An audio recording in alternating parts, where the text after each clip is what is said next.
ආයිබෝන් සුබ මධ්‍යාහ්නයක් වේවා. මම සසුන රැකපට ගෝලීය සිංහල කමිටුවේ ප්‍රධාන ලේකම් කේ සුනිල් කුමාර. අද අපි මේ ජනතාව දැනුවත් කිරීම සඳහා මේ සාකච්ඡාව පවත්වන්නේ 70 වසරක කාලයක ඉඳලා අපේ උතුරු ප්‍රදේශයේ ජීවත් වෙන සිංහල ජනතාවගේ උරුමයන් සහ අයිතිවාසිකම් අහිමි වෙ ගිහිල්ලා තියෙනවා. ඉතින් ඒ ගැන නැවත මතක් කරන්නත් ඒව සුරක්ෂිත කරන්නත් අපි මාර්තු මාසයේ 19 සිට 25 වෙනිදා දක්වා සාම පාගමනක් සහ රත පෙරහරක් පවත්වනවා. ඒ සියලු දෙනාගේම සහභාගීත්වයෙන් කරන්නේ ඒක ජාතියක් ආගමක් නැහැ. නමුත් අපි මේ විශේෂයෙන් කියන්න ඕනේ අපි මේ රජයට විරුද්ධව කරන ක්‍රියාදාමයක් නෙමෙයි. අපිගේ එකමුතුව සහ සහජීවනය තවදුරටත් පවත්වාගෙන යාමේ අභිප්‍රායෙන් තමයි අපි මේ සාමපාගමන පවත්වන්නේ.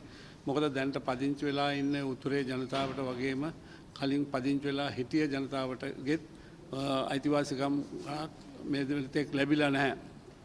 ඉතින් අපි එකමුතුව සසුන රැකපට ගෝලීය සංවිධානයේ එකමුතුව හැටියට අපි කල්පනා කරා මේ ගැන පොඩි දැනුවත් කිරීමක් කරන්න අනිකුත් සියලු සංවිධාන එකමුතුවෙන් මේක මේ නැවතවතක් මතක් කරලා දෙන්න. ඔවුන් දැඩි අසරණතාවයකට පත් වෙලා ඉන්න ඔය ජනතාවට කිසිම හිමිකමක් නැහැ.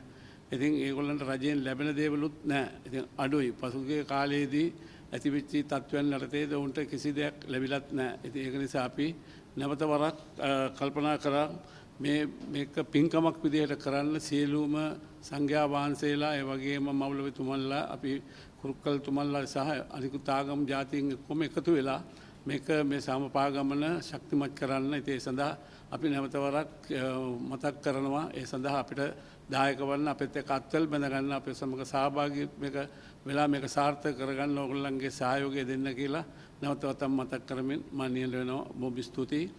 මම ඊළඟට ආරාධනා කරනවා අපේ සභාපති කෝසල පත්තිනිගේ මෙතුමන්ට වචන ස්වල්පයක් කතා කරන්න.